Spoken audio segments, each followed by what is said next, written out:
Good evening, everyone. Thank you for taking the time to coming out. I guess it's just the last few hours. It hasn't been raining for the last week, so it's nice that you guys took the time to come out. So I'd like to open the meeting at 6:01, whatever it is. I would need someone to move the adoption of the agenda. I have Dave and I have Brad. All in favor? Thank you. Carried. Any disclosures that we know of? Seeing none. Did you all have a chance to read the minutes of the last meeting? Any questions, comments? I would need a mover, seconder. Dean and Brad. In favor? Carried. Thank you. So moving along to 4.1, Stewart Lagoon Capacity Report from Ontario Clean Water. And I guess I'll pass the torch to Frederick or Jose. Yeah, it's Ted Smiter with the Ontario Clean Water Agency. Okay. That will be just introduce. I'm the Business Development Manager, and thank you for having us. Jose Castle will be presenting the capacity assessment on the lagoon information, and I will pass that over to him right at this point in time. Thank you. Good evening, everybody. My name is Jose. As Ted was saying, I am an engineer with Ontario Clean Water Agency. Thanks for the introduction, Ted, by the way. So basically, I'm going to try to present a condensed version just to make it as portable, as entertaining as possible for all of you about this capacity assessment that we recently completed.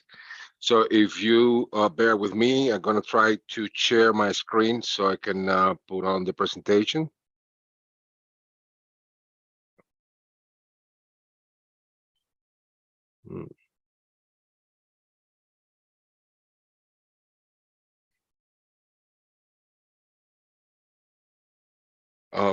Could you please let me know if you can see it? Okay. Yep, good, Jose. All right. In the intro, I just, as a prevention, I'm just gonna put my camera off for a little bit, just to make sure that, you know, to gain some bandwidth here while I'm speak through the presentation. Please feel free to make any questions at any time.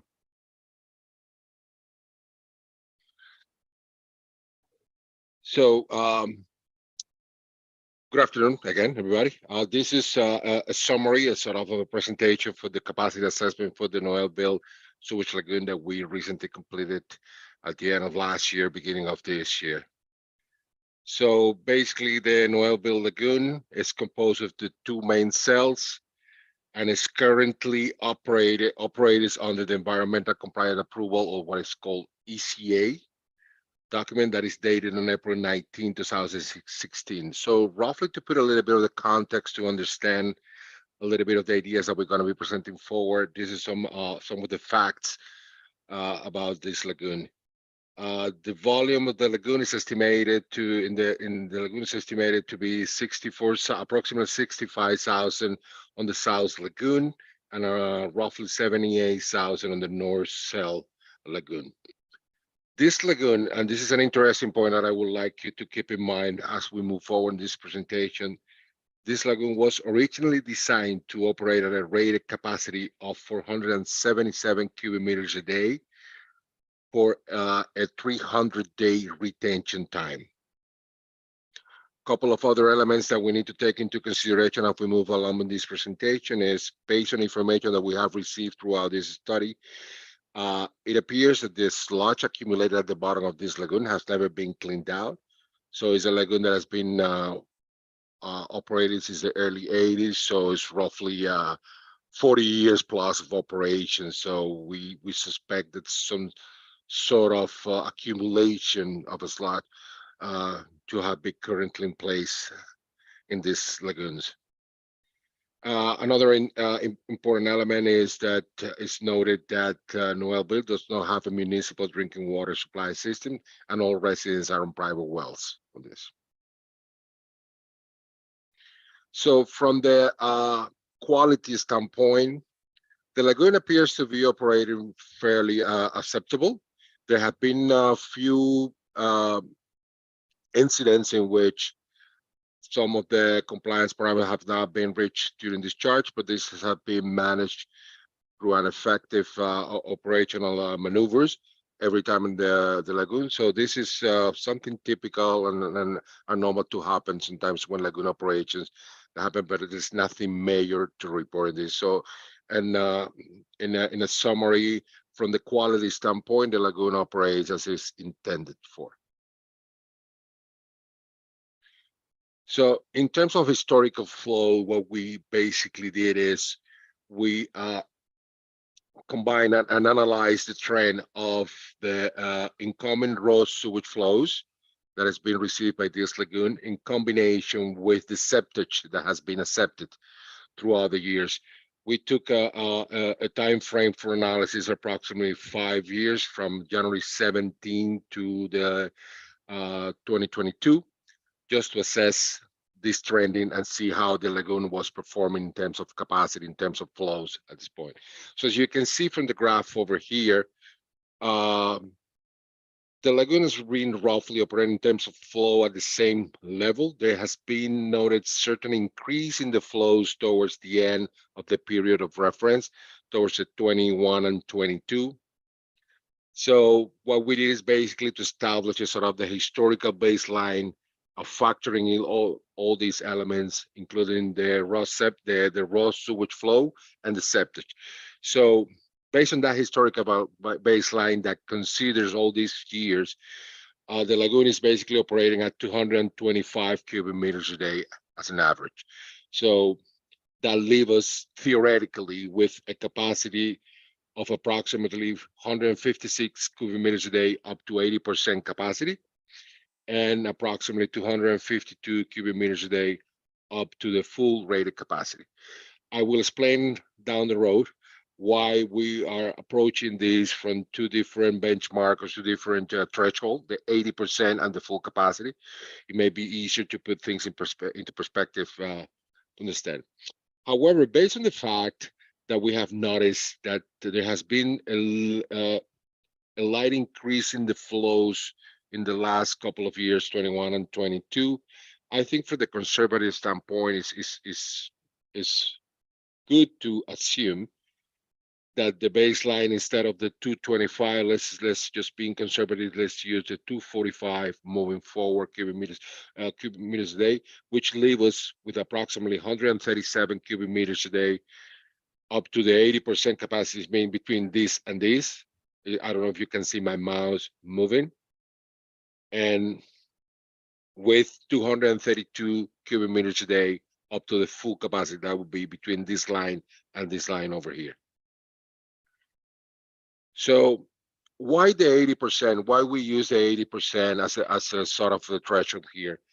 The ministry has a policy and approaching what we notice that we are approaching lately, the operation of these lagoons or the sewage systems in general, is that when the plant or the lagoon or whatever the sewage treatment system reaches 80% capacity, the ministry expects that some actions are taken to ensure that there is plenty of capacity to safely and effectively operate these systems within the compliance.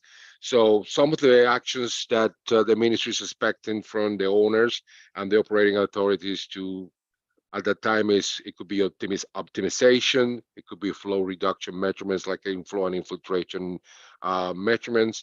At some point, based on the projected or forecasted development growth or the future plans for this community, some sort of upgrade or expansions are required.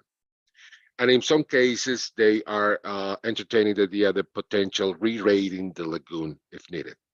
So all of these are usually lengthy process. So the ministry, when this facility reaches 80%, give us certain time for the owners of this system to prepare and get ready for the next phase of just to ensure that these systems are operating effectively and efficiently. So what is the municipal development plan that we contemplate going through this assessment? The municipality can be provided with some information that they have in the books for the development that they have in plan in the sort of the short, mid, and long term. So if you can see over here, what I'm showing, there's some elements that are in a light gray and the others in black. So basically the difference is that those points are here in black. Those are system or development that it will impact directly the flows into the lagoon. Why? Because they were supposed to discharge directly into the lagoon. The other ones, as you can see, are they have a distinction that they will be on private septic systems. It means that they have their own dedicated septic system, which include it could be a tile bed, sorry, septic tanks and tile bed type of thing. So for the purpose of this study, we are carrying forward with these three developments and also take into consideration any potential septic that it may be generated by this future development. Even though we do not expect that would be a major production of septic of this, because the volume, the number of houses that are supposed, or the number of dwellings is not really that significant, not really that big. So in order to project these future flows, we took into consideration the current applicable standards and guidelines that are in place at the moment. We referred to the design guideline for sewage work in 2008. So basically, just to compare apples to apples here, we took a conservative approach just to be on the safe side of this analysis. So we are assuming that all these housing development will be single family dwellings, houses between 3 to 4 bedroom units with an occupancy rate up to the 4 people per unit. In the case of the senior development, those residential apartment units will be 1 bedroom with an occupancy rate of up to 2 person per unit. And in terms of the domestic sewage flow, the per capita flows, we are carrying the upper range of the ministry guideline, which is 450 liters per capita per day. Using all these assumptions and all these standards and guidelines, we come up with the calculation of the future of flow demands for this. So basically factoring in all the development that it will be directly connected to this lagoon, everything adds up to an additional 47 cubic meters a day on top of what is currently being generated to date. Just to put an idea on how this compare with the current operation. So we have generated this little graph over here. So basically you have your baseline here, which is the one that we adopted, being conservative, 245 cubic meters a day is what is being generated and currently disposed into the lagoon. And then when you add up these other two developments actually in there, it appears that theoretically there is, from the flow standpoint, there is still capacity within this lagoon system as is, just to accommodate this future flow. As you can see here, we'll be below the 80% rated capacity threshold and still sufficient to get to the full rated capacity of 477. So just to put it a different angle to analyze this, based on the current average flow of 245 and the projections that we did, the overall will be approximately 292. Which is this estimated combined sewage flow is approximately 185 cubic meters lower than the lagoon rated capacity. That means that theoretically, from the flow standpoint, it appears that there may be capacity, sufficient capacity to accommodate this planned development as is, right? So it would be approximately factoring all in, it will be 90 cubic meters a day, which is sort of equivalent using the same assumptions that we have explained up to approximately 50 additional units up to the 80% rated capacity, or the equivalent to 95 cubic meters a day up to the 100 full capacity, which implied another 53 units. So overall, theoretically, there is capacity to accommodate approximately 103 additional units based on the assumption, the calculation. And as I said, I think it's important to understand that this has been a conservative approach for this. So just to have an idea, what we're talking about is, this is what you currently operate at this level at a baseline of 245. When we add all these two developments that are in the books, it will take us roughly up to the 300 cubic meters a day in terms of flow. And then there is additional capacity here to accommodate 50 units using the same assumptions, and another 53 units up to the full rated capacity.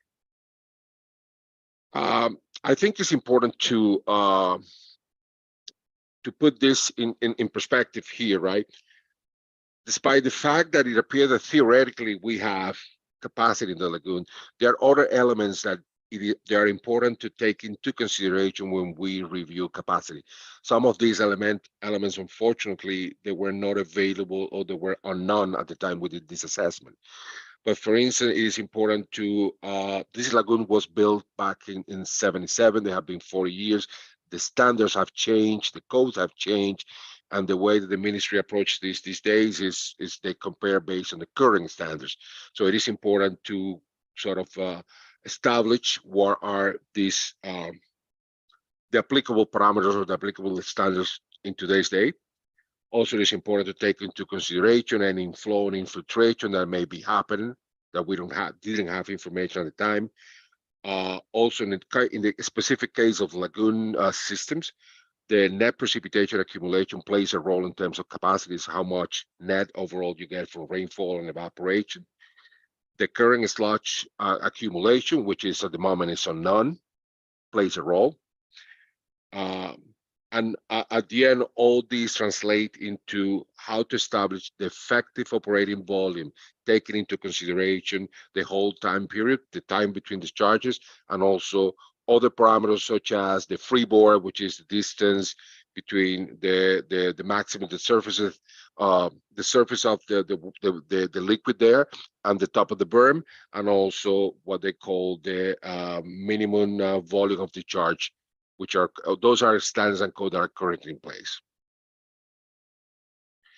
One thing that it was interesting throughout this exercise is we noticed, as I said at the very beginning of this, that this lagoon, based on the information available on the approval document, the ECA, was originally designed to operate at a rated capacity of 477 cubic meters a day based on a 300 days hydraulic detention time.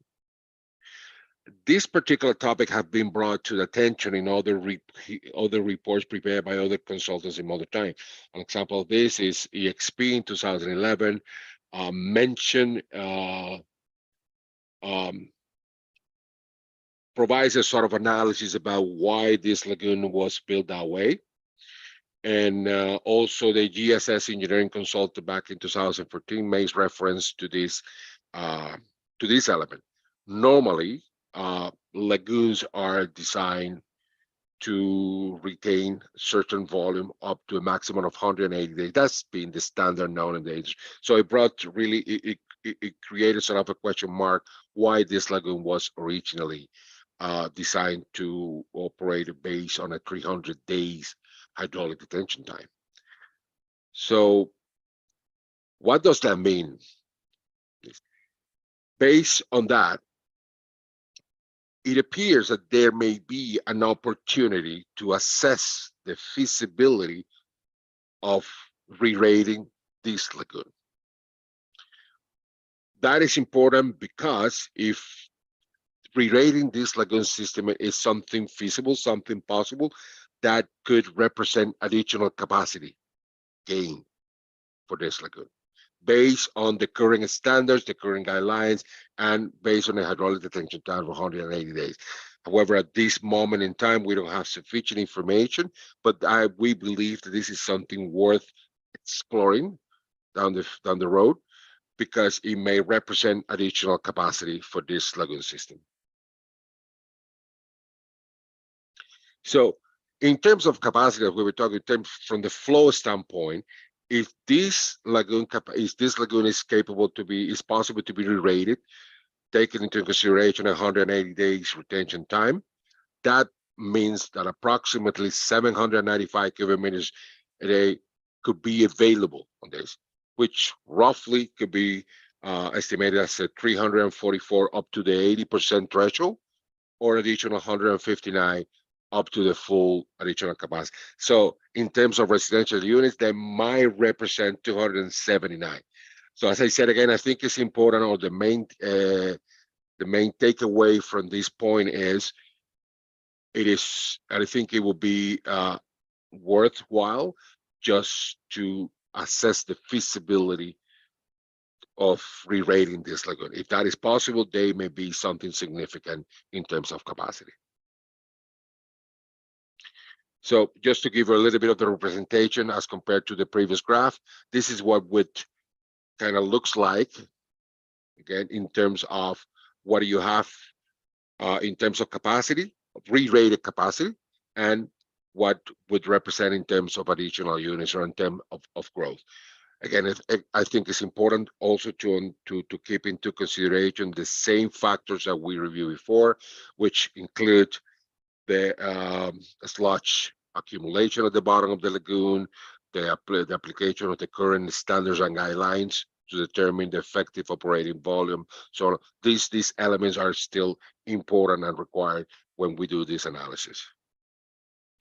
So as a conclusion, it appears that from the flow perspective, there is capacity to accommodate the planned growth, which means development C and development D.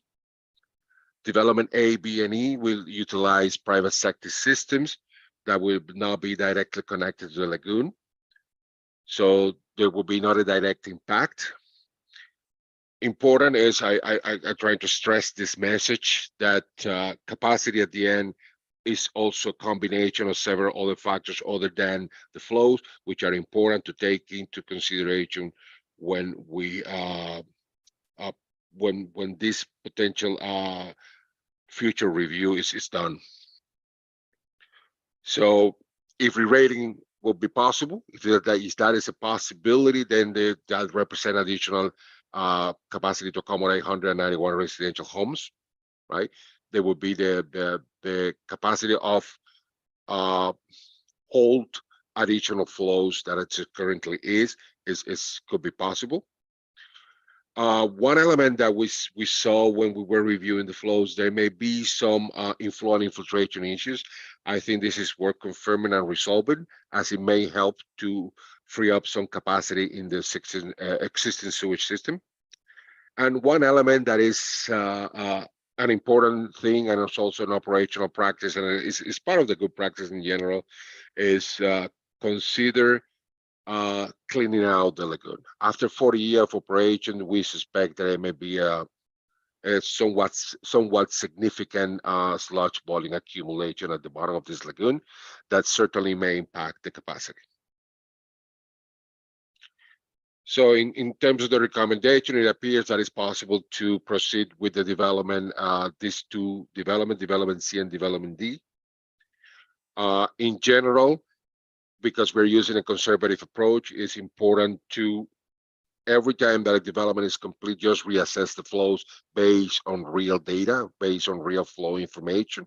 Again, we are using standards. We are not using real values for this to forecast the future flows of this. As a general rule, we recommend that once the 80% rated capacity threshold is reached, no further development should be completed until, a decision to expand or upgrade based on the future plans of this community is completed.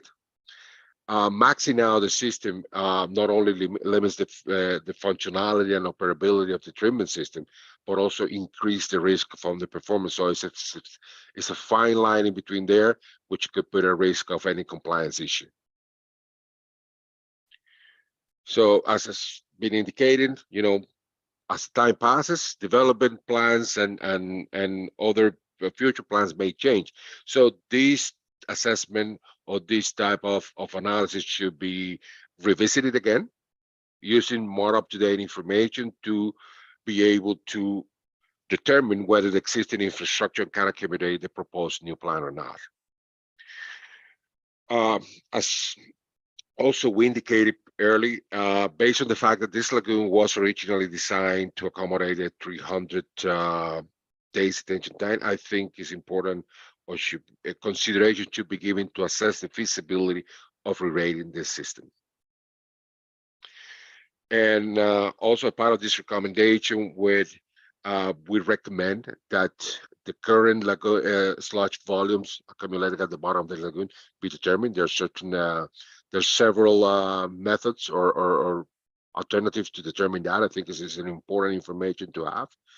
And if it's warranted, a lagoon clean out should be completed after 40 years of operation. Again, we expect that there may be some sort of a significant accumulation. Complete a sort of inflow and infiltration study and implement the recommendations out of this study. And something that we can certainly help the municipality to plan for the future, we can recommend to proceed or engage with the master plan type of thing, which allows to open the window for the future development, taking into consideration the current standards. So in terms of the next step is, again, this is a decision that it has to be done by the municipality, whether to proceed or not with this development.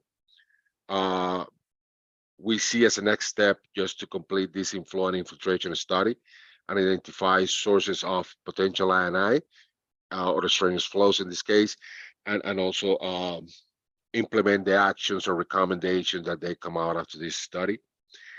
In order to assess the feasibility of re-rating the lagoon, we need to retain a consultant engineer firm because there may be additional studies or investigation that are required to prove the ministry the feasibility of this approach. And also the next step, if the municipality is interested, we are proposing as well that a master plan could be beneficial for the overall outlook of the future growth or development in the community. And with this, we just, we come to the conclusion of this. Thank you very much for the time and in there. And if you have any questions, by all means, please ask away. Yes, thank you, Jose. A lot of information. I guess that this, you understand it all, but this is a lot of information thrown at us that I'm not going to pretend I know everything by heart. But it opens our eyes also on the lifespan of the lagoon and stuff like this. Any comments? Questions? Go ahead, Dean. You'll have. Could we have this information in writing? I'd like to be able to look at that and study it and read it. I couldn't get a lot of it here on this. Yeah, we certainly provide a copy of this to municipality, but for sure we can share this. That's not a problem at all. Good. Be sure we get it. Have you got the report? I think there was a report previous, may have been a report said, I don't know, is this particular one a condensed version, Jose? Yes, a little bit condensed version based on the previous presentation with the municipality, right? Just to make it a little bit more easier to understand again. But I also understand that it may be hard to grasp the whole concept or idea at once like this. I get it. So no problem. We coordinate with Mark certainly, and we'll make sure that we'll provide a copy of this one as well. No, not a problem. Thank you. Any other comments, questions?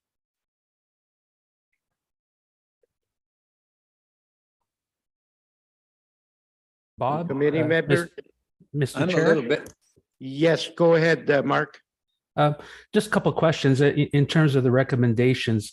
Um, being the CEO, I'm always interested in cost. The approximate values of retaining an engineering to reassess the lagoons in terms of the 180-day discharge, just to give us a ballpark estimate, and the cost of doing the inflow assessment and study, just ballpark from your experience in other municipalities would be helpful. That's a very good question, and at the same time, a very tricky question in this day and age, right? In terms of, at the end of the day, the way I see it, and I'm going to be totally open with you on this, and based on my experience, everything boils down to the scope of work at the end of the day. What are we asking this engineer just to prepare, right? And perhaps, Aaron, I don't know if you have a little bit more experience with this in your entire professional career on this, dealing with those things. But the way I see it is for doing a feasibility assessment, a feasibility review to see if this lagoon could be rated, there may be certain things that the ministry may want to ask in order to prove that this is a feasible approach. So I would say right now, I mean, and I don't want this to be cast on stone because I don't have all the details, but I have been engaging with consulting engineers for other activities such as like a municipal class A's, master plans, some sort of design activities, and the prices that I'm getting these days are in the ballpark of between 100 and $250,000. And that's Right. fair. I just want the committee and ourselves to be aware of the dollar amounts we could Yeah. potentially be asking. Similarly, could be for an flood infiltration study as well, because it requires do certain type of testing, certain type of analysis and review. And we were talking about ballpark. One thing that we can certainly help the municipalities, we can work together, and we can be the owner's engineer for this, work on the behalf of the municipality of French River, and try to drive this effort, retaining a consulting engineer and providing guidance and technical oversight as well. But this is something that we could discuss at a later stage if needed. And then one more question, if I may, Mr. Chair. Go ahead. Bob? Okay, Go ahead. thank you. So that being said, if you look at the grand scope of the recommendations and it's time that we look at things, are there opportunities in terms of an economic development angle in moving forward for development where there'd be some type of funding available that the municipality can tap into as a project? For funding? Yes. Sorry, for development? No, I'm just using the economic development, future development of your municipality, looking into the future as an angle, if there are any government funds available through FCM or other agencies that you may be aware of. I am not personally aware of any other big funding opportunity right now, like the BCF or the building community components or all these OSIF type of thing at the moment. But historically, both provincial and federal government usually they come with funding opportunities every so often. So this is something important to be in the lookout, and we certainly could give you a heads up or keep you in the loop if we hear of something, just to give you enough heads up so we can capitalize on that opportunity. Maybe there is other funding sources or opportunities out there that I'm not familiar with. Perhaps some of my colleagues may speak to that. Again, I don't have that information available at the moment. And that's fair. It's just information, and I think Ted can speak to it too, that I wanted the committee to be aware of. Yeah, I think maybe Aaron might touch on some of that a little bit. I'm not 100% sure with that, because there's always, there's always ongoing ones that potentially, that can fit in here and there. And it sort of depends on what going forward plan, I think would be sort of in place with that. I think one thing just I want to bring up is that the proposal, like a re-rating, is there's no infrastructure that would be built at all for the re-rating. And so traditionally the funding programs, they fund, hard things like tanks or digging bigger holes or things like that. And so in this case, it's looking at it, assessing the current system as it is right now, and determining if it has the capability of receiving more sewage on an annual basis. And so the idea would be build nothing. Which is good for the environment. That's right. That's right. No embedded carbon, and you're not disturbing things. So I just there's always an angle to try to make. That's all. So prior to moving forward with the re-rating, would it be prudent to maybe have a discussion with the Ministry of the Environment if they actually entertain this project? So we're not spending money and then we're told at the end it's not going to happen.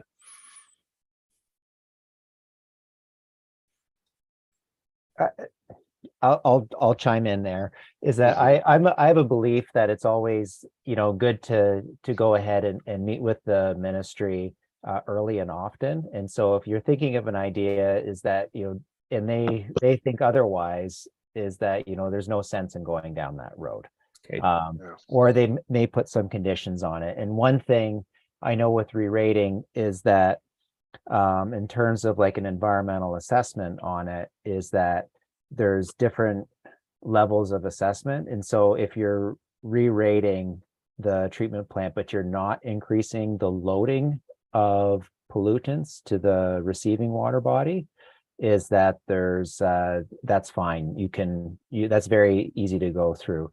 But in the case where you're increasing the amount of kilograms per day of suspended material that's going into the river or the lake, is that what they will want to know is to look at the assimilative capacity of that receiving water body to be able to accept that additional pollutant loading. So that's something that a discussion with the ministry would be worthwhile, because they would have the local knowledge on the local water body, like any specific restrictions. And this is 1977. Times have certainly changed, and there's a lot more knowledge on the water body. So it may be something where it's very no more phosphorus into that water body. And so that would mean that if you wanted to re-rate it, you may have to add some additional infrastructure in order to achieve that capacity. Yeah. Perfect. Thank you, Mr. Chair. Those are my questions, and thank you very much to the people from Aqua for being with us and explaining the study. It's appreciated. Yes, thank you. I believe I have Brad as a. Well, just as a suggestion, I know MNDM, Northern Development side of it, has a bunch of funding programs, and you may want to tap into them, or at least explore that route as well. Okay. Thank you, Brad. Your mic.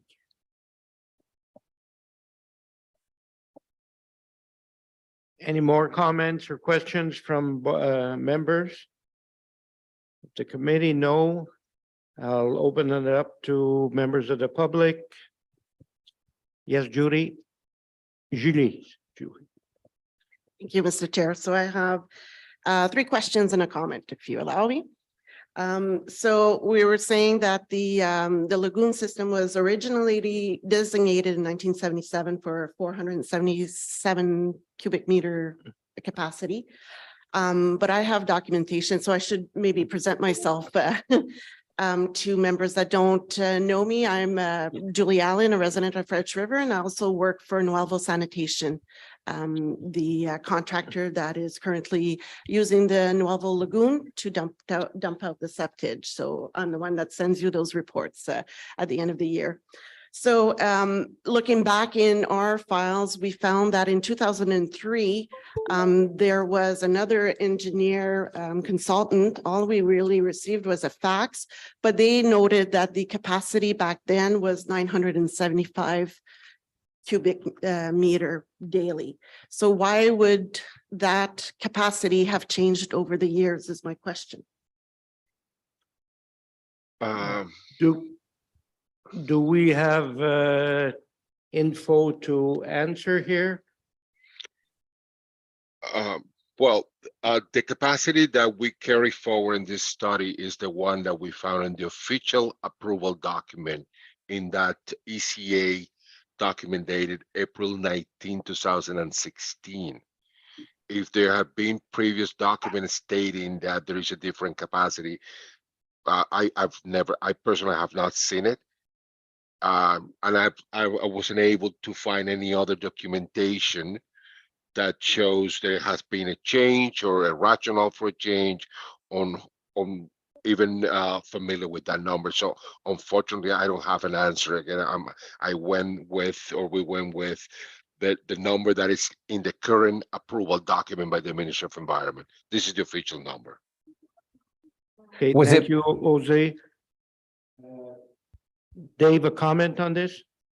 Yes, it's not anything official, but I think that might be the time. There used to be a check valve that was broken on the lagoon.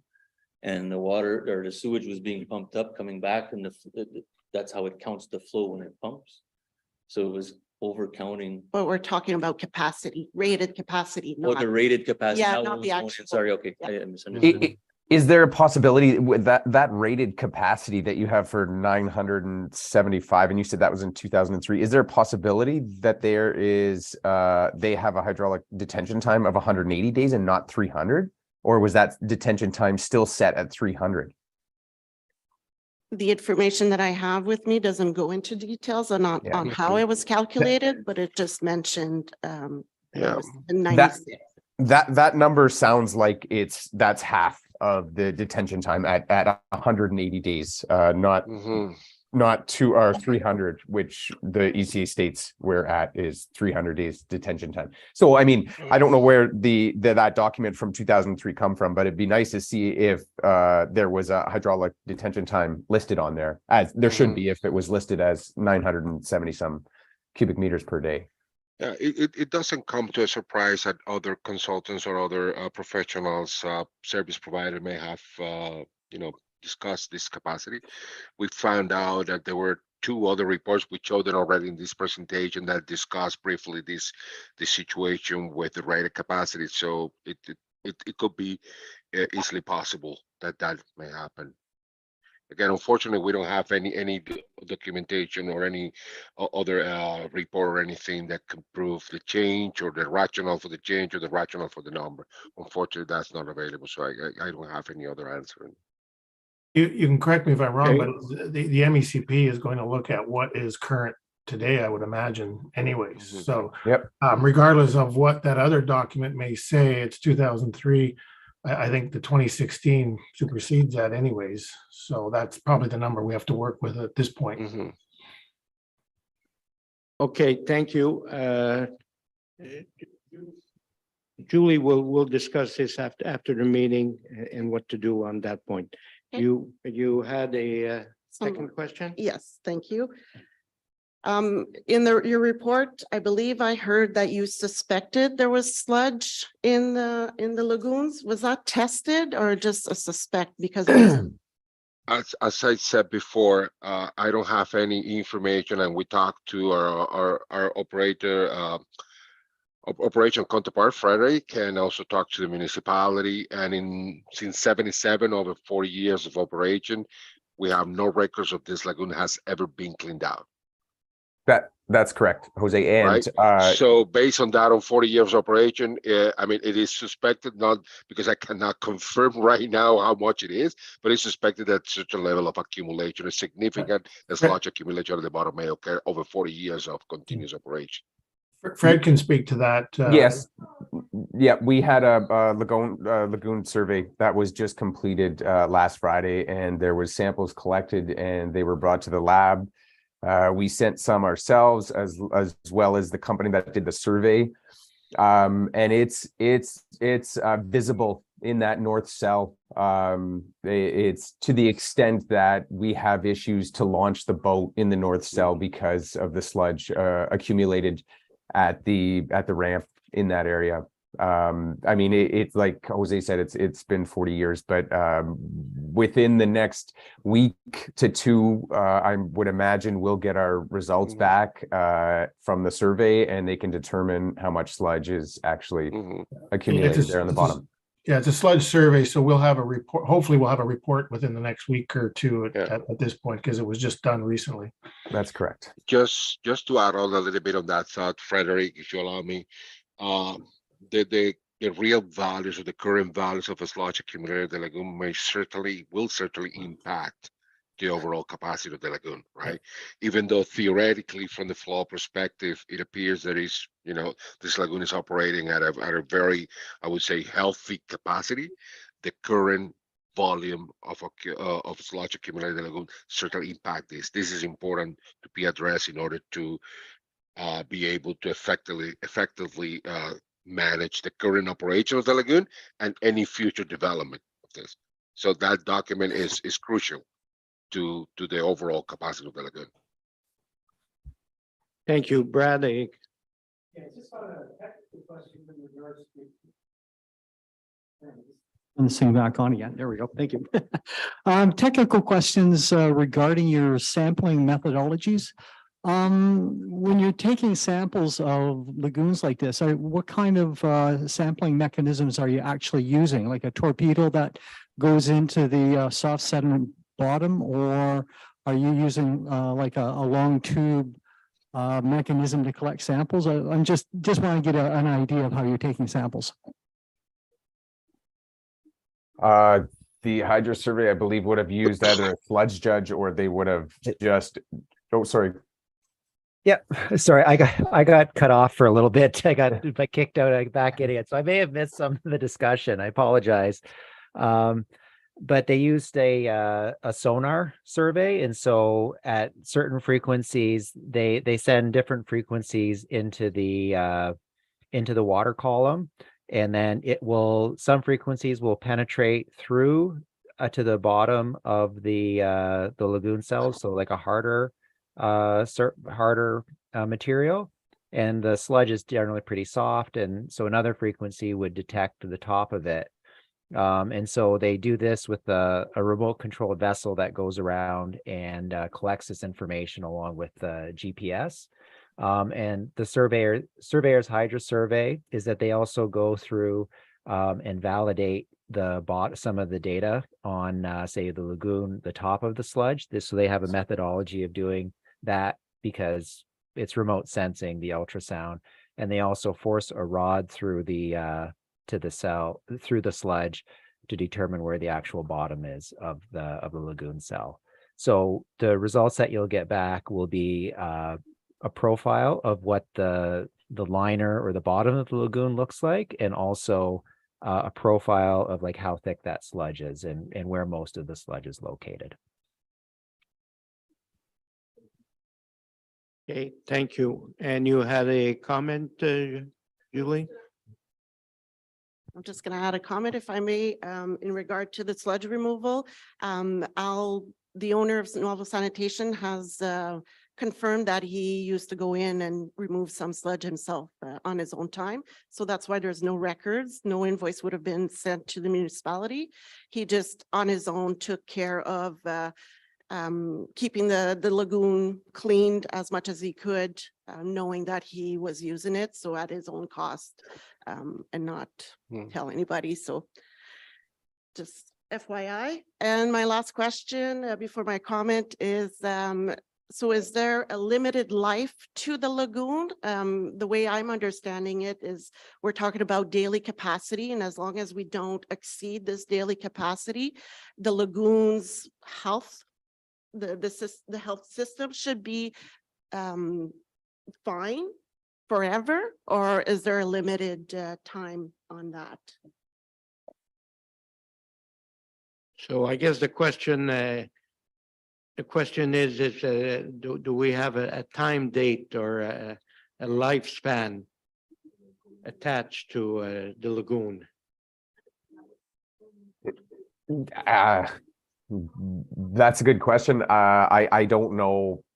Just like anything, I would imagine they have expiry dates, and it would depend on maintenance, what's being loaded in there, treatments.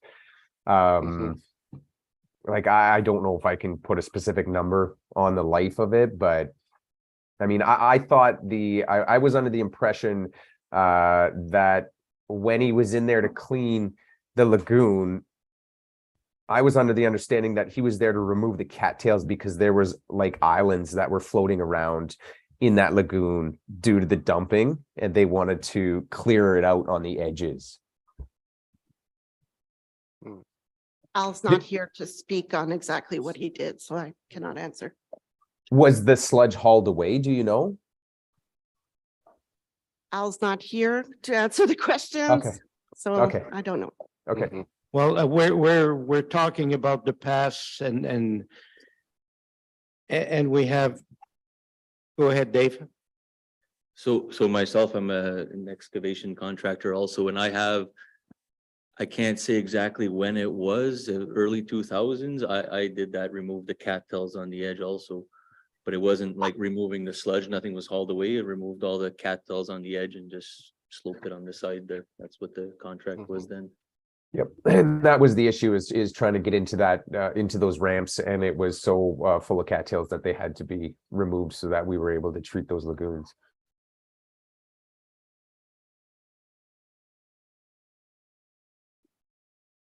Thank you for the information. I'm Bob, do you want to chime in or know of anything that of nothing in the past like that? Okay, so we can't really deal with that.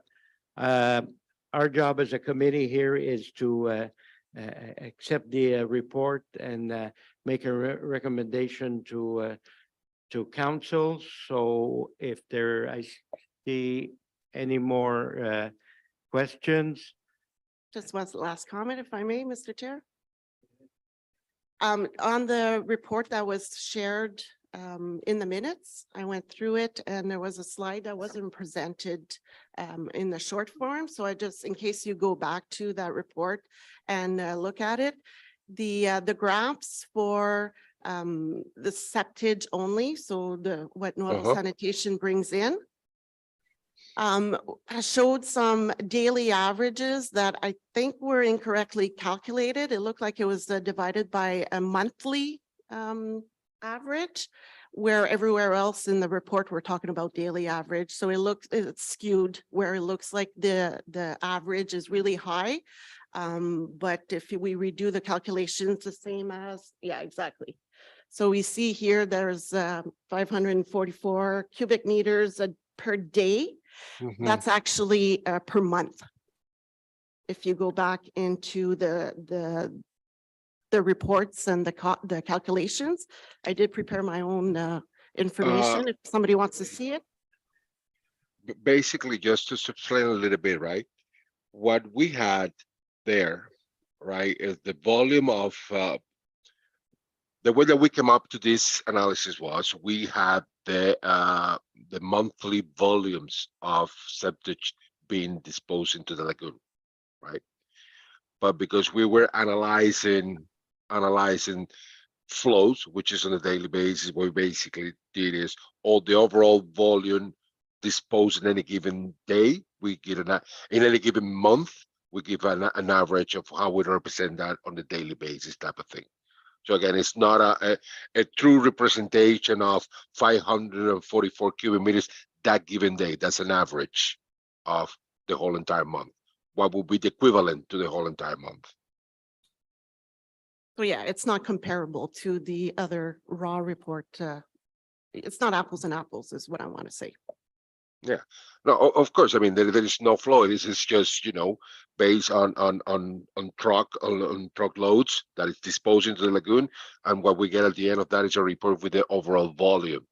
So we totalize that volume for the entire any given month. And then we just average over the length of days during the month, just to be able to compare flows to what could be represented by the septic. That's what we did basically this. Just to be able to compare, as you said, apple to apples. Okay, thank you. Dave? We're asking to make a recommendation. I think we should wait till we get the report of where the sellage is at before we can really make any kind of decision here, I think. Well, I don't think we are making a recommendation tonight. We're accepting the report though. And I don't know what kind of timeline we're working in. Maybe if I could get Mark to comment on this. I'd like to wait until we have more information from the evaluation of the sonar, and then go over at another meeting with the committee prior to moving a recommendation to council at this point. Thank you. So to the people from, no more questions, so come to the people from Aqua. Thank you very much for taking the time of explaining a lot of this to us and showing it to us. So I don't expect that you'll stay online to watch us when you can watch the Leafs right now. So thank you for your report and thank you for your time. Thank you for the opportunity. Yep. Thank you so much. Good evening. Good evening.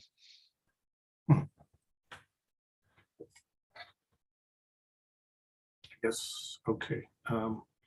There was just, I just want to be clear, was just the one report that we were presenting today, or was there a second report on the agenda?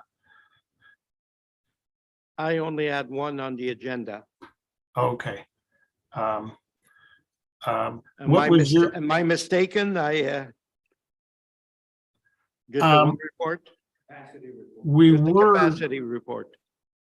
okay, we're, Aaron, yours was kind of a supplement to that somewhat, I guess, with the Yeah. sludge. We were going to do a second report on there to do with sludge. What to do with Removal. it? Yeah. If that's okay with the committee. If you were ready to report it, a second report tied into this, by all means, go ahead while you're all there. You'll miss the first period though. Well, it's only the last period that counts anyway, right? Yes, so go ahead. Okay, Aaron's going to present, Aaron Okay. Law will present that one. Okay, all right. Let me just share my screen.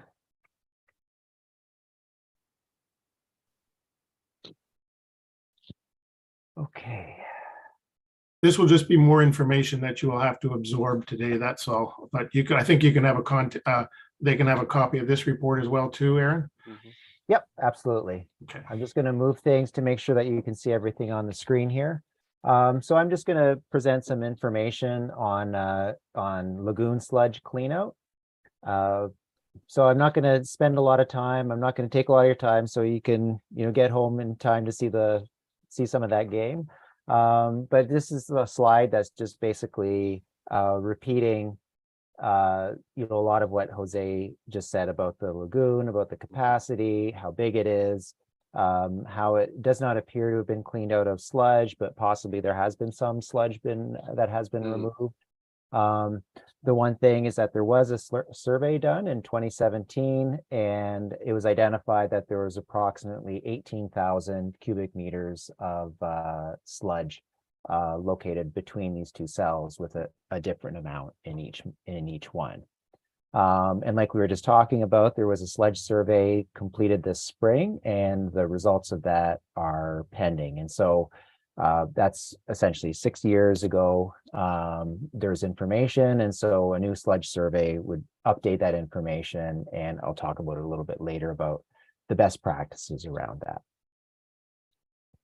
So sludge cleanouts, we were already talking about this, but periodically lagoons need to be cleaned of sludge.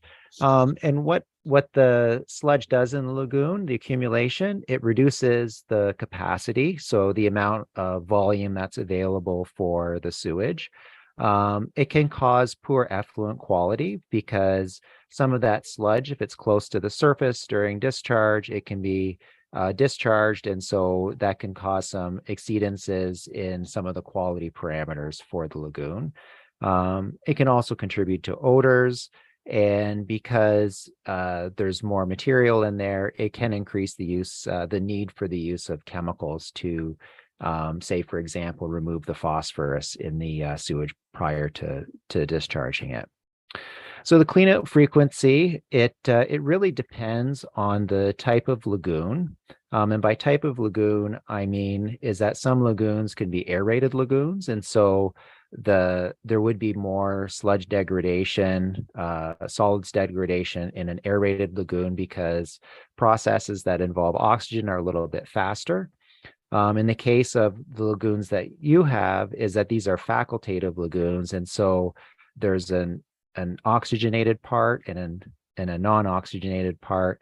And so the sludge degradation tends to happen a little bit slower in those conditions. And of course, local conditions, it depends on the nature of the sewage that's going in there, and how much is going in there. Take-home message is that some lagoons require cleaning out fairly frequently, and then others, it can be 20 years or even more than 20 years before a lagoon needs cleaning out.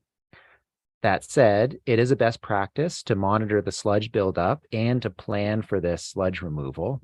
And currently, in the new approvals that we're seeing come from the Ministry of the Environment, their environmental compliance approvals, that's the ECA, it's a requirement to actually measure the sludge amounts every 5 years.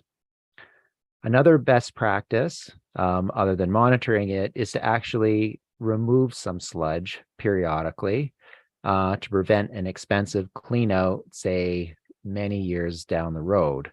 And what I've seen has happen is that when it's not, it's waited to clean it out until it becomes a problem, the cost of it can create a significant hurdle to actually doing that clean out, which further delays the clean out, and eventually it further increases costs. And so sort of a maintenance approach, I think, is take-home message there is the maintenance approach is a good approach to take.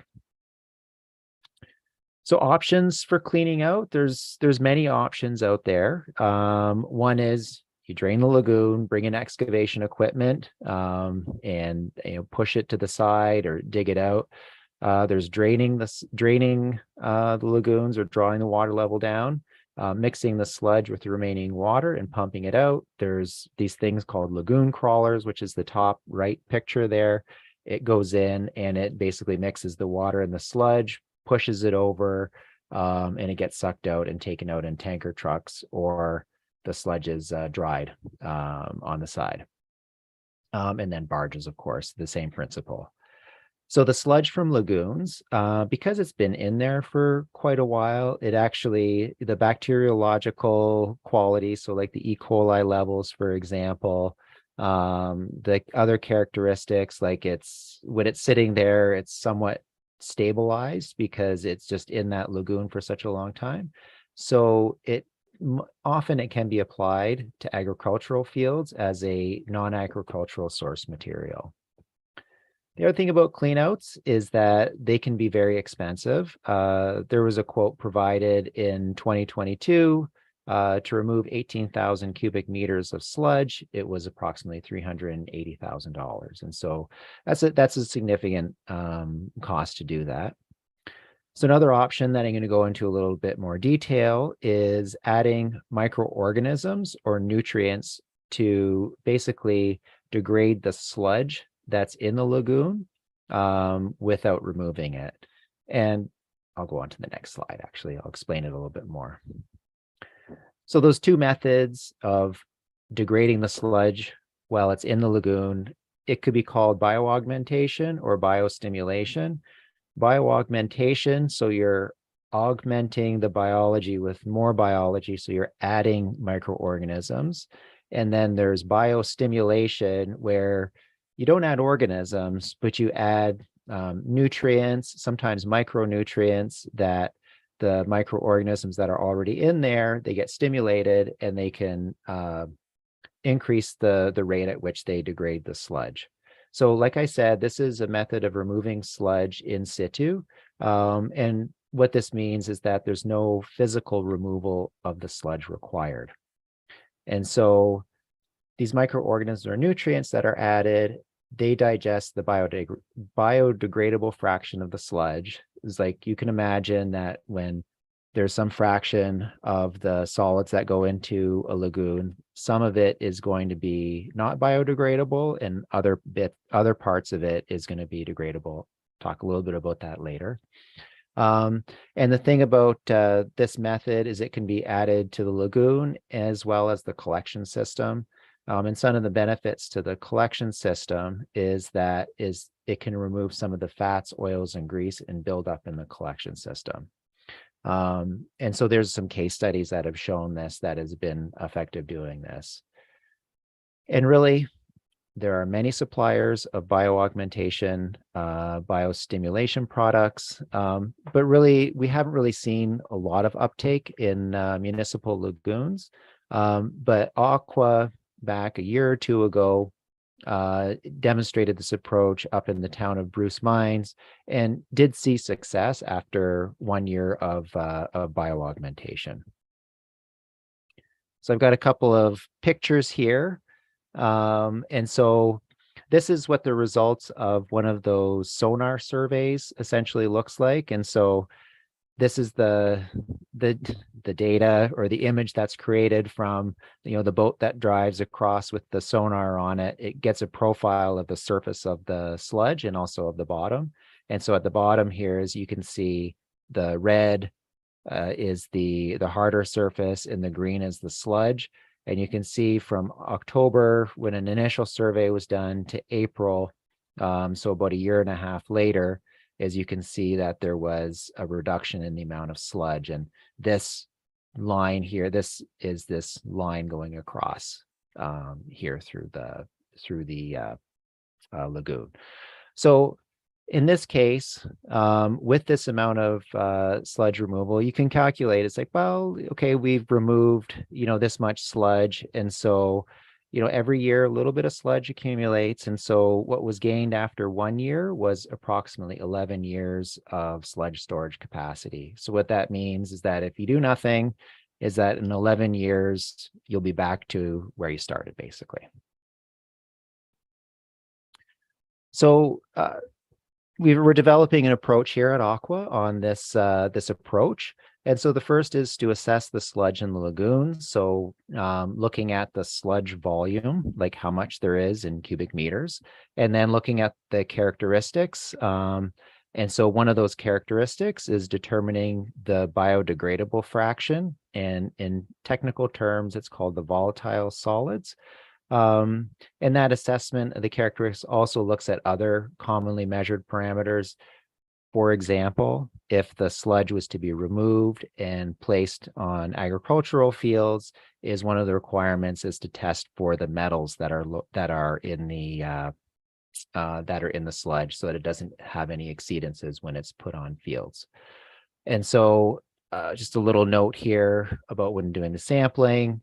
Several samples should be taken, because you can't just take one sample and say that that's representative of the whole lagoon. And the survey that was done is that the methodology that they used is that they did take several samples. And so they will have this information available.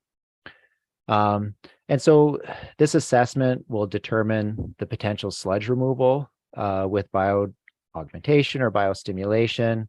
And it also give information on a dosing approach and also what you might be able to expect over the for storage capacity gain. So using this approach is that, of course, you can just go out and call a supplier and say, is like, well, I'd like to order, 100 kilograms of this stuff and put it in. And so you pay for that 100 kilograms. But in the case of Bruce Mines is what was done, it was a pay for performance model. And so because there was some uncertainty is this just some kind of concoction that's gonna, is it gonna work, right? And so you don't want to spend, thousands of dollars on a product that you're not sure if it's going to work. And so a pay for performance model was used where payment was made, not for the product, but for the amount of sludge removed. So in that case, there was a pre-dosing survey done and a post-dosing survey was done. Now, of course, I think this is a picture here of the ramp that goes into the lagoon.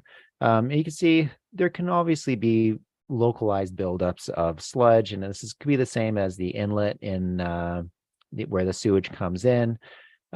So you don't have to do either or, is that you can combine bioaugmentation with some mechanical with removal, or do primarily bioaugmentation with some mechanical removal to do some of these buildup spots. So some things to consider about this approach is that the performance really depends on site-specific conditions. And so it could be that the age of sludge, if there's a lot of chemicals that have been added historically to the lagoon, is a lot of that sludge would be, we call it a chemical sludge, and that's not removed at all with this method. The nature of the raw sewage will affect, what the performance is, and then also somewhat the lagoon physical characteristics. So the size, the depth. Typically is a decent assumption is that 50% of the biodegradable fraction can be removed. So you'll never get the entire sludge will disappear. So if you have a foot of sludge, is that you can't remove all of that because some of that isn't going to be biodegradable.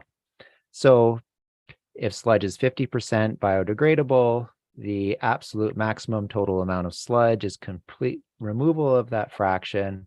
And so that means that, half of the sludge will be left. Another thing that comes up when we bring this idea forward to people that are interested in it is that it's like, well, if you're degrading the sludge, wouldn't that just create like a very cloudy lagoon?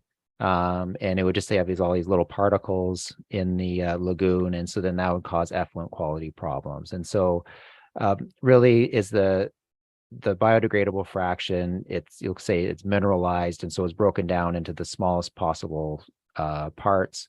And so looking at the data from the Bruce Mines results, as you can see here in the table, so before application and then post application, is that there really was no difference in the effluent quality coming out of this lagoon.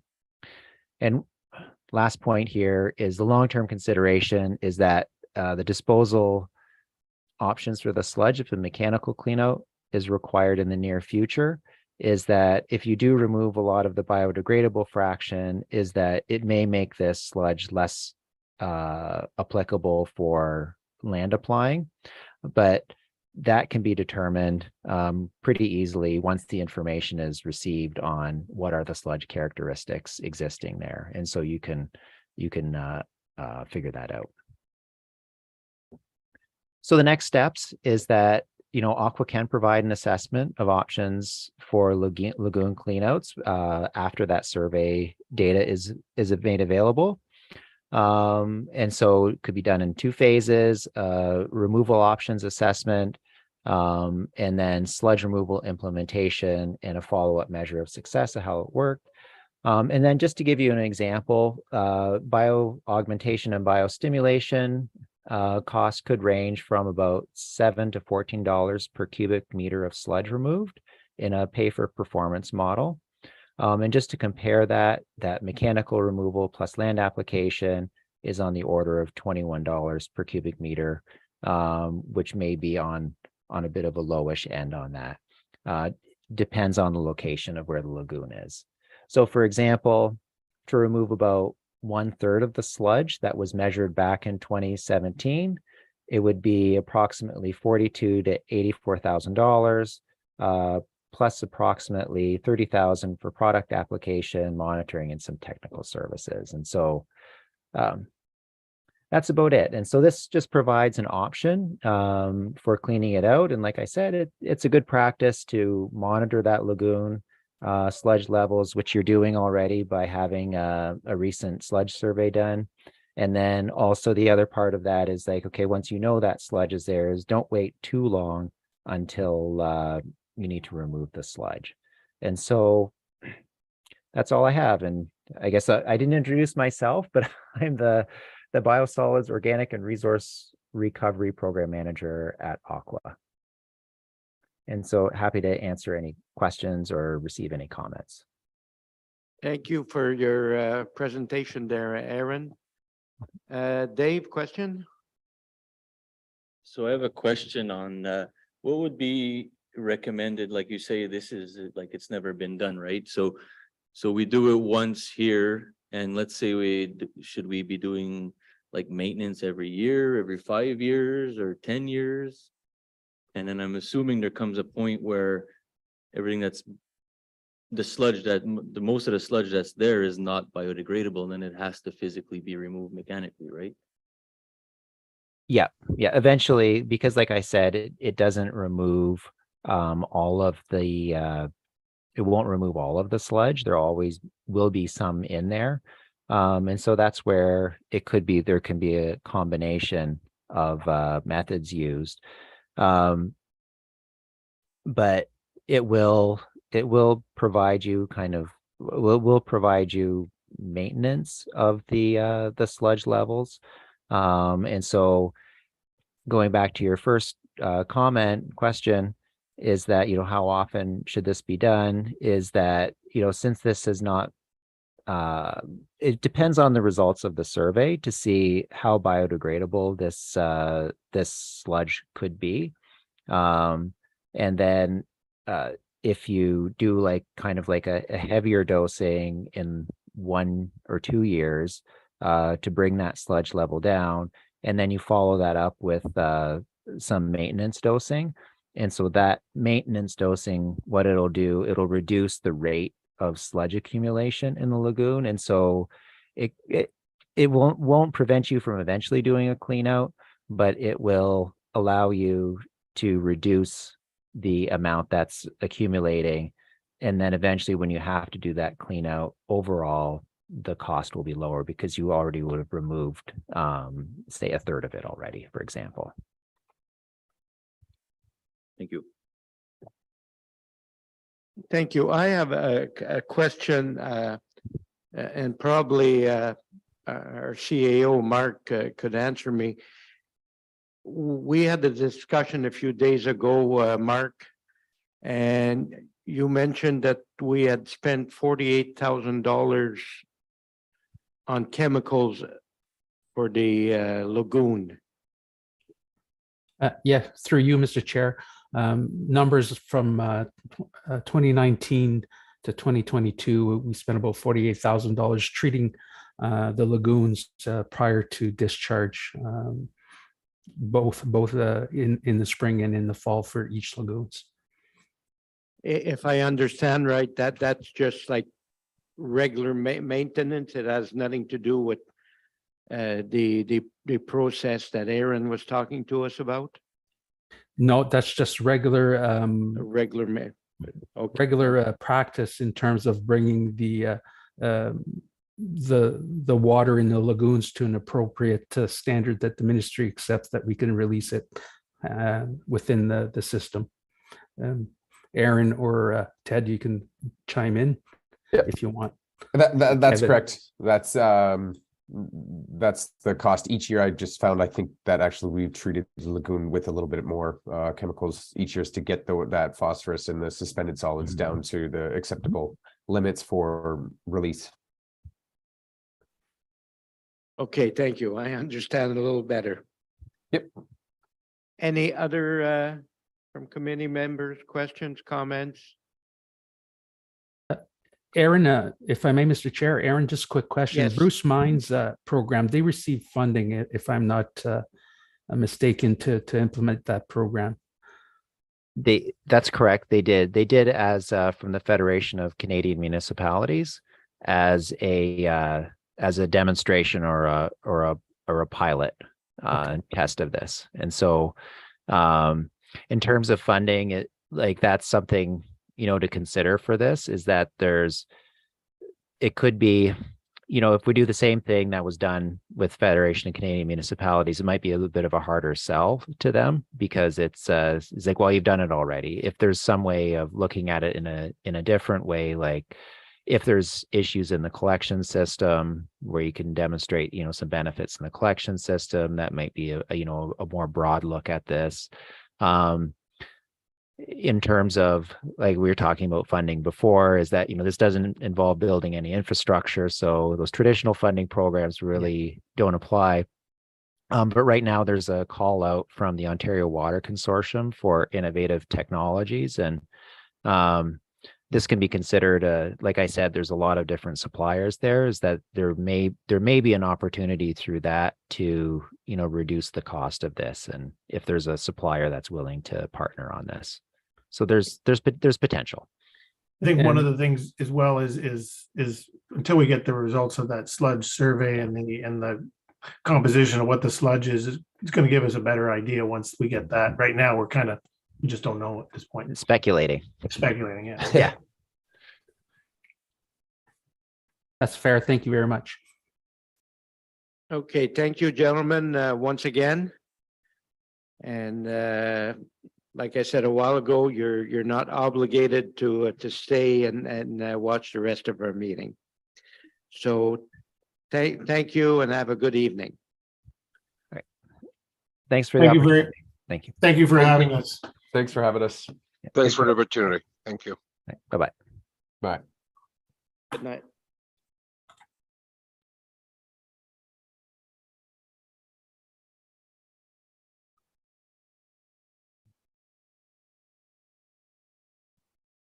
Uh, 4.2 Earth Day follow-up. I will give a brief report of what was done last week.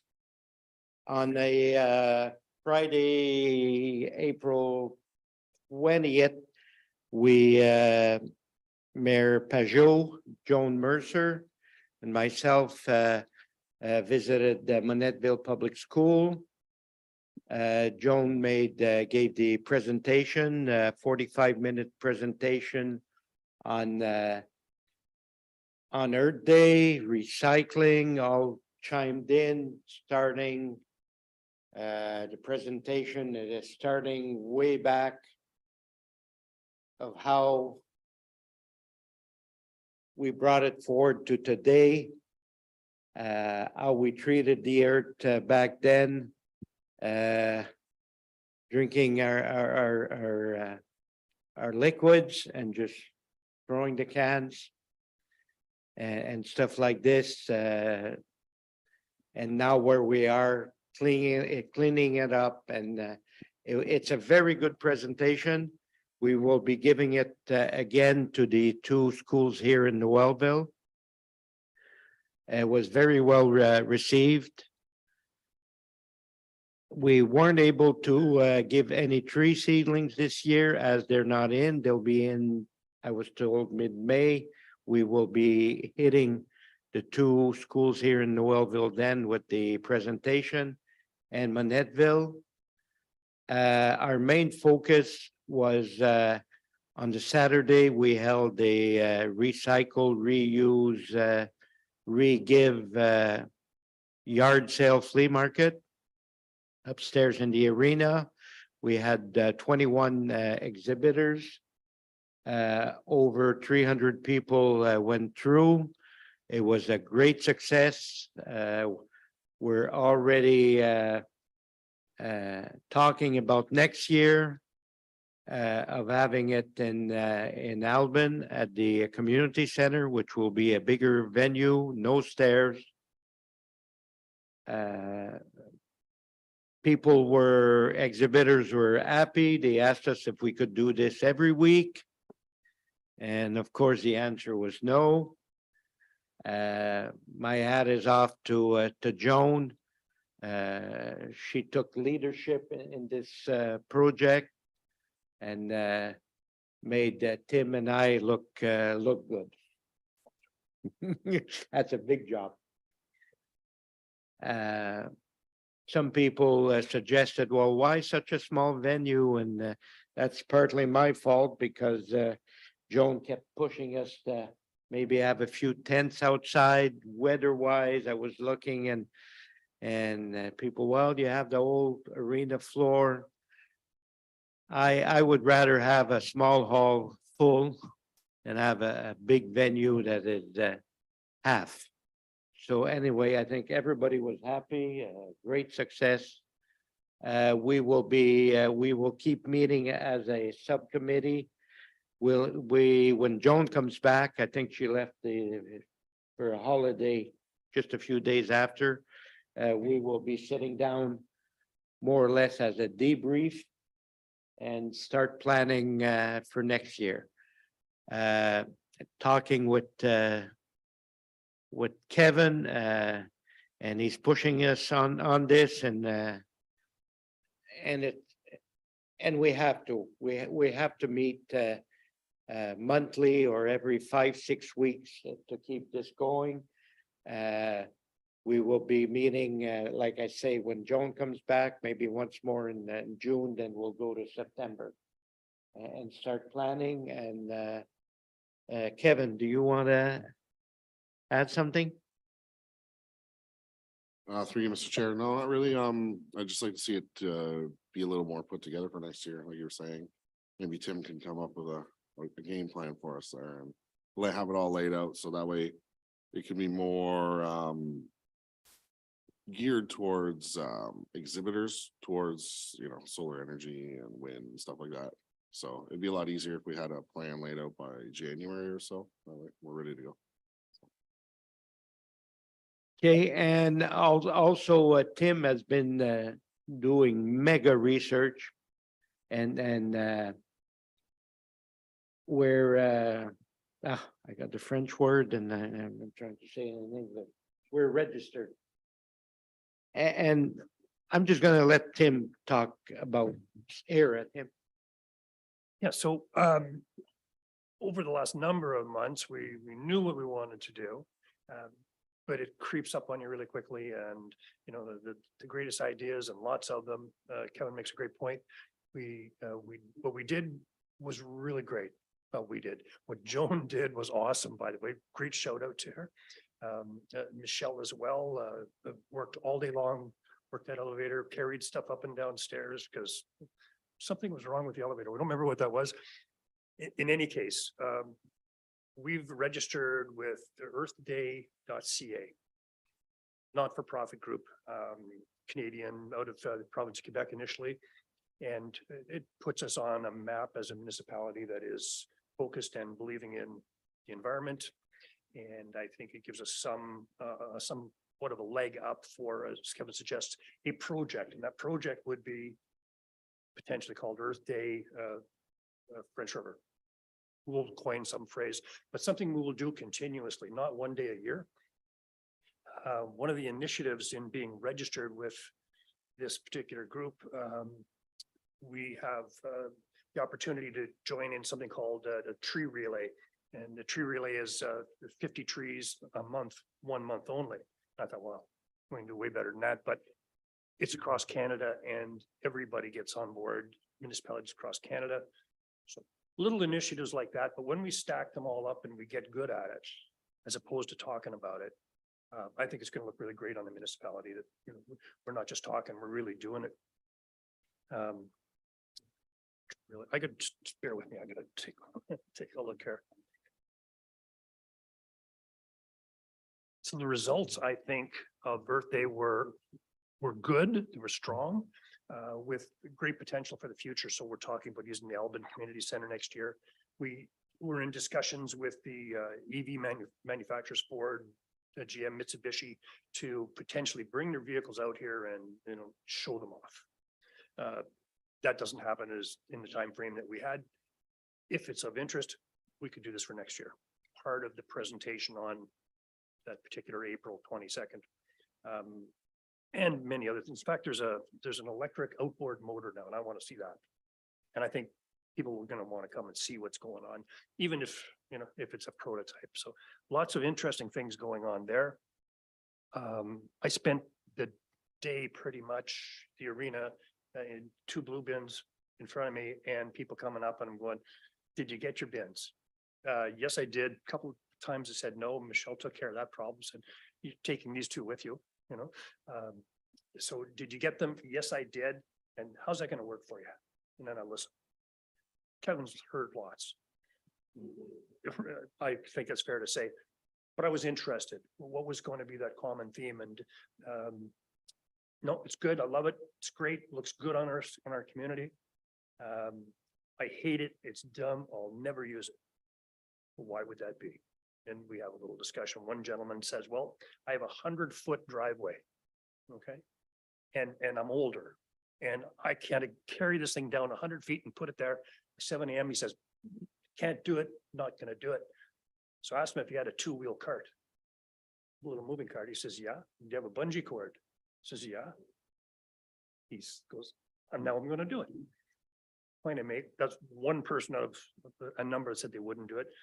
But I think there are ways of support and encouragement over the next number of months and potentially the year. The other commentary was the papers blow out of them and they're all over the place. And that one, I just heard it so often. I thought, well, it's a simple solution. Isn't there a simple solution to this? And I didn't know what it was. Just figured it was a cover. So there's various types of covers for these blue bins. Just know about it. There's a hard cover, buy it at Canadian Tire for $10. It's available South End Canadian Tire. There's a mesh cover, which I thought was really slick. And it has a little zip tie to keep it with the tub. In any case, that's being used by a number of municipalities in Ontario. Looks good. It's $8.10. It's a $10 item. Petawawa used it. I spoke to somebody I knew there that was in that world, probably there, Michelle, in fact. And they said, works fantastic. We love it. Yes, there's people grumbling. Point I'm making is these were the things being brought up. And I think as we start putting checks beside each one, it's going to calm down and it'll be very successful. It's my opinion at this point, and hopefully we'll just prove all that. So we can go a little further with that if this is something I think that's going to just be dropped in somebody's lap, whether that makes sense to the municipality to, if not, I wouldn't suggest necessarily supplying it because Petawawa didn't and Peel didn't. They offered them for sale. And then they all got out of this thing. They don't want to be in the business of selling things. You can, but I don't know that you want to. And there was a Home Hardware took it on in Peel, and Canadian Tire, I think, was Petawawa. So they said, we'll advertise it, we'll encourage it, and we'll answer you when you say papers are going to blow all over the place. So that was interesting. That was an Earth Day experience, interestingly enough, by interacting and hearing. Tree relay I just talked about, it's $50. Sorry, it's 50 trees planted on the 22nd of one particular month in the year. And I don't, we should do 50 trees a month all year long, but just me talking. That's pretty much what went on with Earth Day this year, but hopefully you can tell that we have some energy and some drive to make ourselves look, not ourselves, all of ourselves, municipality look good for next year. And just a last comment, shout out to Joan, did incredible amounts of work. Did all the advertising, well, most of the advertising, she delivered flyers, she made those signs are up by the church, she installed those signs are up at the church. And Elbin called numerous people to come and present. So I just really wanted to make that clear. She did a really, really awesome job. And that's my 2 cents worth. Thank you, Tim. Yes, Joan really bit the bullet. And I'd like to say thank you to Michelle and Kevin to giving us a great hand organizing it and on that day, setting up the hall and everything. Toronto score again.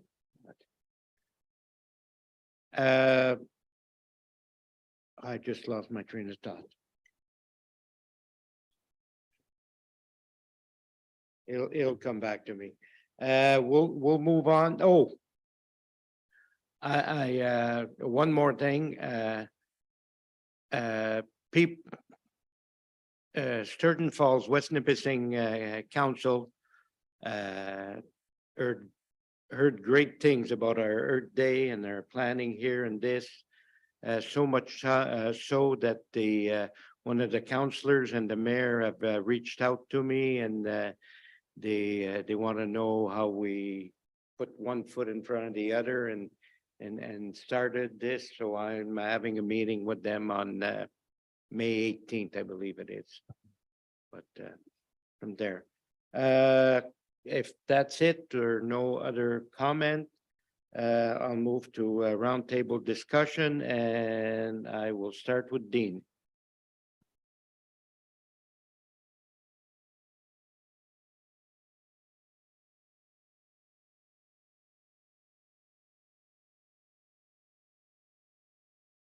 There was so much of that I couldn't even see because it was blocked out there on the screen. And on top of that, I found it a little difficult to understand what I was hearing at the same time too. I don't know whether anybody else found that difficulty. And so I'm looking forward to the written report so that I can learn more. I'm just, for example, I'm at a loss yet to understand whether that 10 residents more or less he was talking about was residents in Noelville or residents that are out of the community that are not connected to the sewer system. I don't know whether it's either or it's just an example of what I didn't understand as it was going on with that. So I'm looking forward to the rest of it, and I think maybe we all are, and we get a little clearer understanding of some of this. That obviously there's going to be some big decisions that have to be made. Money's going to be a factor. There's no doubt about it. It'll be interesting to hear how this committee, with more knowledge on the subject, wants to put forward ideas or thoughts on the best way to go with this thing, or whether we leave it just with our staff at the municipality, or whether council will have how much of a decision we'll have to make with this. Find it kind of overwhelming anyway, the presentation we had today and the whole concept of the alternatives. I'll leave it at that. Thank you, Dave. Dean, moving along to Dave. I pretty much have mostly like the same comment as Dean. I understand most of what's going on. But I agree that like if you're adding people to the sewer line is not the same as if you're adding off of it. Like you're getting more daily water from the sewer line, but what you're getting out of a septic tank is more sludge. Like not more per year, but when it's going in, the cubic meters going in is mostly sludge compared to the daily flow of a house where you're getting all the water from the bathtub, the sink, the toilet, everything like that. So I don't know if there's a different calculation that they have, but they didn't show a different calculation. I made Dave, Kevin, do you know? Could you answer that? I didn't see a different calculation for like on the sewer and on.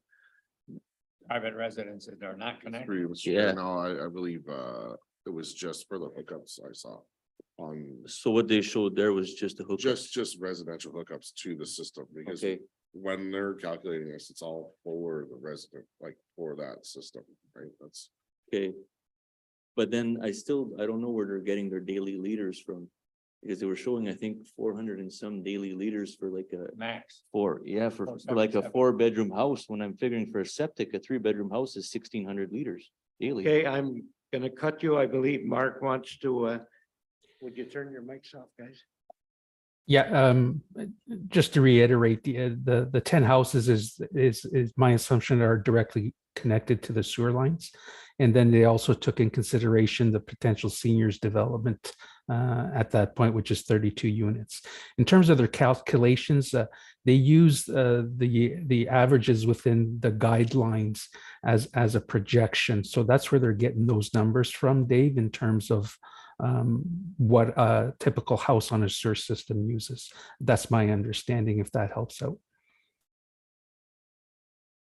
No, I understand what you mean. It's just, it's about 4 times less than when you figure out for a septic system, the daily liters that they're using. So I'm just wondering where that number comes from. It comes from the ministry guidelines to my understanding. Just as important though is the relationship to their comments and any further development, or what we would allow more buildings or residences in the municipality with our present lagoon system, or is it also affect development out of the municipality because of the septic sludge that goes in the lagoons too? So it's kind of. Sorry, I didn't catch the last part, Deed, but I think I know where you were going.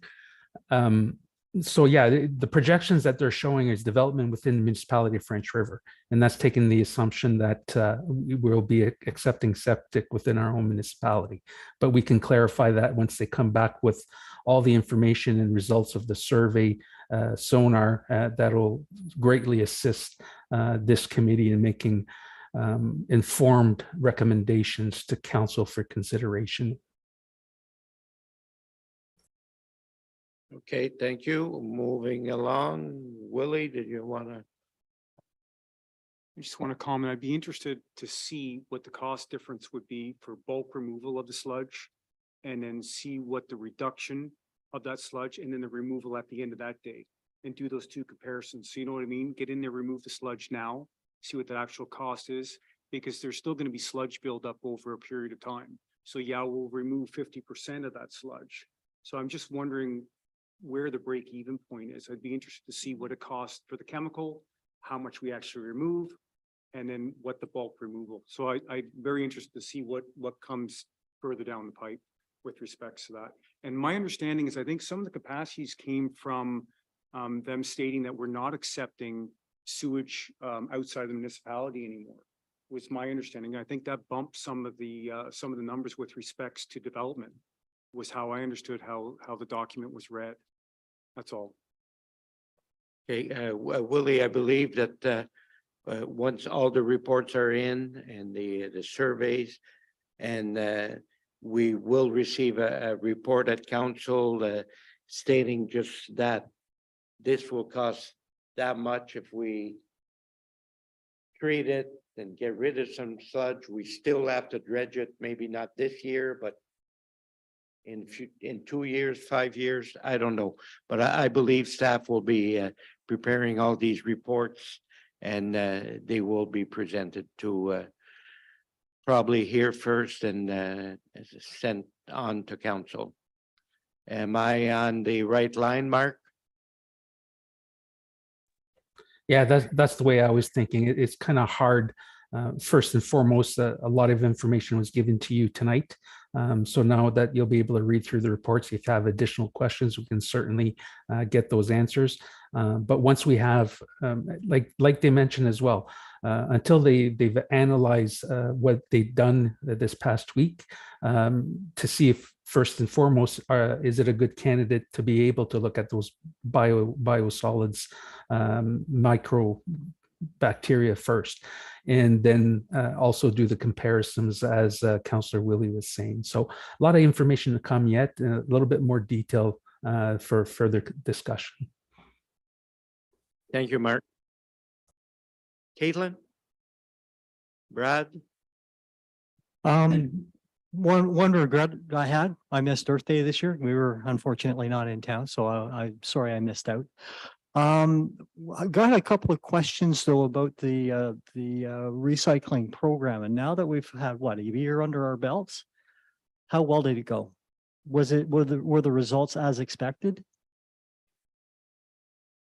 Through you, Mr. Chair.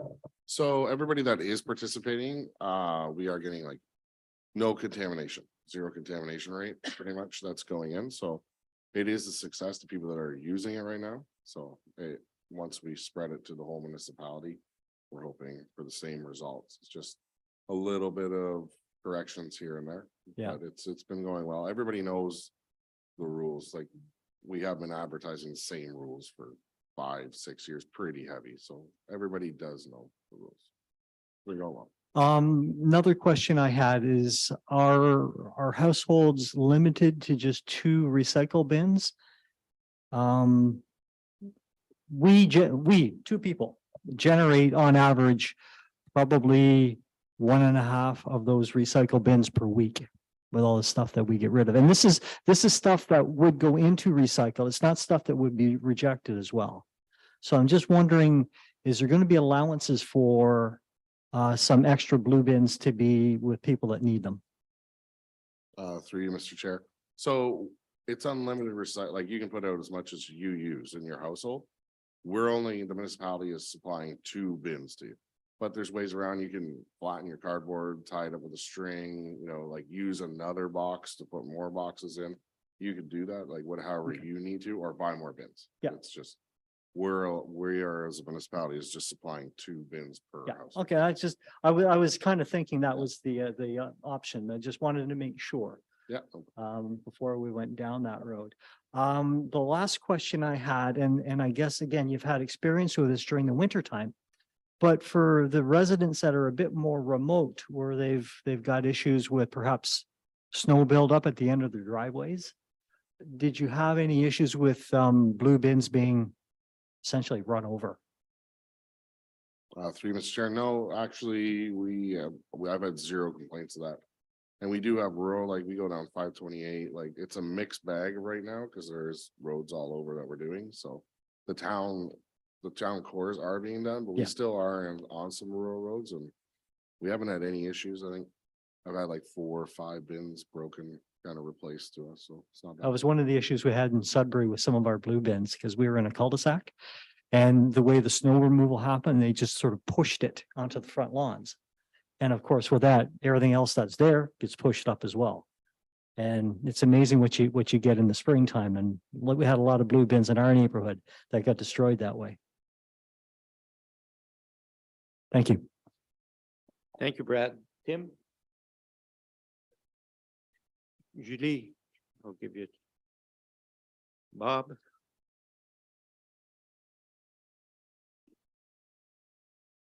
Kevin, Michelle? Mark? Any further comments, Mark? No, I talked enough tonight. Thank you, Mr. Chair. And thank you for your input. Very appreciated, Mark. If